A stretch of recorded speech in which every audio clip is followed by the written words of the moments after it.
Continua, profecia do domingo, hoje. Cura do transtorno do outro lado, é a cura da semana. Isso, a cura da semana, a cura do transtorno do outro lado. Ó, antes de mais nada é o seguinte, deixa eu falar com você que está me ouvindo e vendo aqui.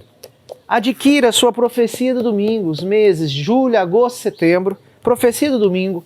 Essa profecia do domingo tem tudo aqui que você precisa para ser um bom entendedor bíblico, para obter a cura interior de Jesus, para entender a missa dia a dia e para acompanhar um estudo bíblico e adquirir para você um belo e profundo estudo bíblico aonde você vai aproveitar, ó, são 3 em 1, né? Você aproveita a liturgia da missa, entende a missa e toda a liturgia, o porquê de cada missa e mergulha numa grande cura interior através da missa. Isso é perfeito, tá tudo aqui, ó, profecia do domingo, baratinho.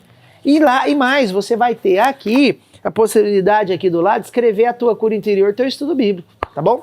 Então vamos lá. A cura interior dessa semana, então, é a cura do transtorno do outro lado. Que outro lado? Justamente o outro lado que o samaritano viveu ontem. Que o levita e o sacerdote viveram ontem. Viram um homem caído no chão e passaram do outro lado da rua. O samaritano, não. O samaritano nos explica e nos mostra como ser curado desse transtorno do outro lado. Agora, se pergunta assim, Max, o outro lado tem um transtorno... Estar do outro lado das pessoas que precisam de nós é um transtorno, ou seja, é uma doença? Sim, é uma doença. É uma doença afetiva, social, que pode virar uma doença física, psicológica. As pessoas nos curam. A proximidade, a convivência, a vida comunitária, inclusive das pessoas que nós não queríamos estar juntos, nos curam. É uma cura interior. Jesus Cristo, ele cura, mas ele cura através da vida comunitária. Jesus não cura ninguém sozinho. E é importante isso. Eles falam assim, mas o padre, a freira, eles não casam. Não, mas eles casam com a igreja, com a comunidade. O padre é a pessoa menos solitária do mundo, se for ver, porque ele vive com a comunidade. Se o esposo vive faz comunidade perfeita com uma esposa, o padre faz com a igreja é povo. Então veja bem, ninguém é curado, Jesus não cura ninguém solitariamente. O ser humano não foi feito para estar isolado, por isso que a prisão, a cadeia, é o maior sofrimento que um ser humano possa ter, muito mais que a fome. Por quê? Porque ele vive sozinho, ele vive isolado. Aliás, você quer fazer um preso sofrer demais, é colocar ele numa cela única. Ele prefere estar numa cela que cabe 10 com 100 do que estar numa cela sozinho. Porque o ser humano não foi feito para viver do outro lado. Mas a gente, no dia a dia, a gente insiste, por questões egoísticas, viver do outro lado das pessoas. A gente só agrega do nosso lado pessoas que vão falar aquilo que a gente aceita, que vão fazer aquilo que a gente faz e que vão aceitar o que a gente faz. O que a gente é. Eu sempre falo assim para muitos pais e muitas mães, filhos que têm comportamentos errados, depois que os filhos vivem adultos, você não deve aceitar o comportamento, mas acolher o filho que tem um comportamento errado. Você não deve aceitar o comportamento, mas aceitar a pessoa. Não aceitar o comportamento, mas acolher a pessoa que tem um comportamento errado. Isso é vida comunitária. Isso é sair do outro lado para se aproximar. Hoje, Jesus Cristo, ele fala o seguinte, ele fala de 4 cidades. Corazaim e Betsaida, no capítulo 11 de Mateus. E ele fala também de Cafarnaum, que foram 3 cidades que ele esteve próximo, que ele operou milagre, que ele não estava distante, mas ele fala também de 2 cidades, que é Sodoma, que é Tiro e Sidônia, e Sodoma, que são cidades que ele pouco passou, que ele pouco se aproximou.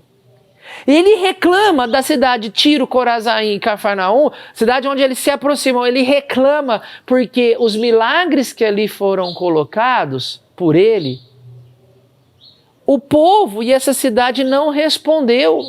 não foram próximos a eles. Ao passo que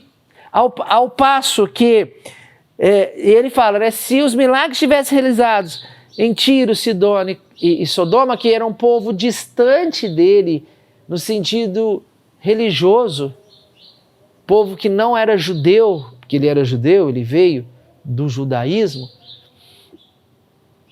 era um povo que não só pela origem de Jesus de raça, mas era um povo espiritualmente distante de tudo aquilo que Cristo pregava. Ele dizia, se eu tivesse feito milagres ali, esse povo dessa cidade distante de mim teria reconhecido. Mas as cidades que eu me aproximei não reconheceram. O que Jesus Cristo está dizendo para nós isso hoje? Não tenha medo das pessoas diferentes de você.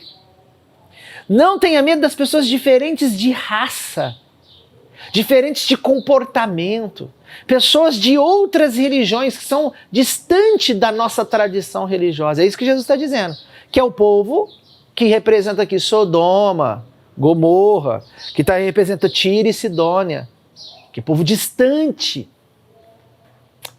Eu falo de genética, da genética religiosa, né? Que muitas vezes não são cristãos. Não tenha medo desse povo. É esse povo que naturalmente distante de nós, se a gente sair desse lado e ir para o outro, que realmente vai responder à nossa missão. Exatamente. Não tenha medo de casar com pessoas diferentes demais de você. Sobretudo de outra raça. Eu sou fruto de um casamento de raças absolutamente diferentes. Os japoneses e os negros.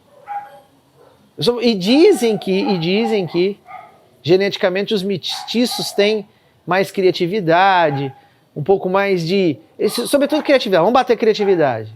Dizem, alguns cientistas, tem muitas pesquisas em relação a isso. Isso para provar o quê? Quanto mais a pessoa é mais distante de você, a pessoa é de outro tipo de cultura, mais Jesus Cristo está dizendo, saia daqui e pula para lá. Diminui as distâncias. Porque os diferentes juntos sempre mostrarão ao mundo o poder da misericórdia de Deus. Isso é cura. Cura para o outro e cura para mim. Isso é absolutamente curativo. Nós estamos... no fundo, nós temos uma necessidade tão grande isso é uma necessidade. A gente luta contra isso, mas naturalmente a nossa natureza sabe que quanto mais eu aproximar daquelas pessoas diferentes de mim, mais eu vou ser curado. E aí é o seguinte, se a gente não vai para um ser humano, não comunga com um ser humano diferente de nós vamos começar a conviver com os animais que são absolutamente diferentes de nós, e a gente vai conviver de tal ponto que vai humanizar os animais. É o que está acontecendo. Tinha uma música antiga que fala, troque seu cachorro por uma criança pobre. É isso, essa música é viva até hoje.